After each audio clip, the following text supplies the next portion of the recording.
तुमचं पूर्ण नाव का?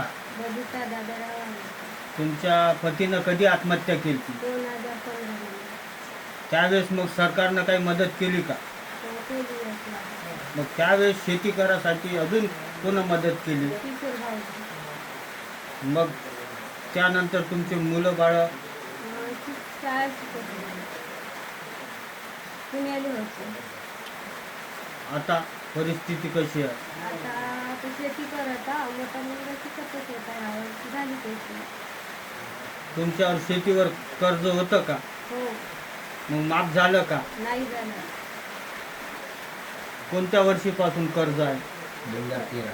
2013. सरकारनं तर 2-3 वेळा कर्जमाफी दिली. आमची नाही झाली. काहून नाही झाली? का आता माहिती नाही. तुम्ही गेले नाही का बँकेत कधी? 2-3 वेळ गेले होते. तुमच्याकडे आली होती. हां. यादीत नावच नाही आहे का? यादीत नावच नाही.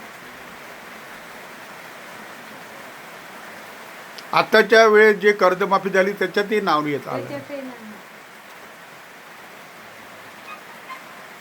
दादारावनं आत्महत्या केली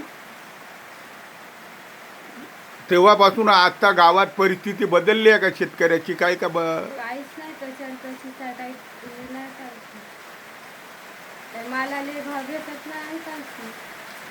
मला एक सांगा, शेतकरी आत्महत्या काहून करत आहे? तेच आता पीक नाही होत आहे. काहीच नाही. कर्ज होऊन राहिलं. पण तुम्हाला काय वाटते ही परिस्थिती कशी निर्माण झाली आहे? परिस्थिती आता मालाला भाव नाही, काही नाही. मालाला जर भाव वाढला तर शेतकऱ्यावर हे संकट येत नाही.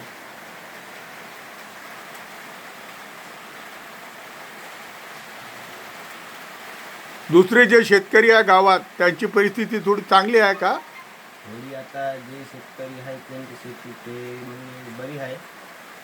काही जणांची एकदम अवस्था खराब आहे. खराब आहे. बचत गटाचं कर्ज आहे का तुमच्यावर आत्ता? हो. हो. आहे. हो. आता ह्या वर्षी घेतलं ना बचत गटात कर्ज. शेतीला लावली. बचत गटाचं व्याज किती असते?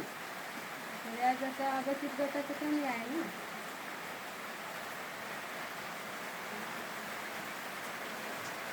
यावर्षी शेतीसाठी कर्ज कुठून घेतलं? बचत गटातूनच घेतली. बचत गटाकडून घेतलं. हो.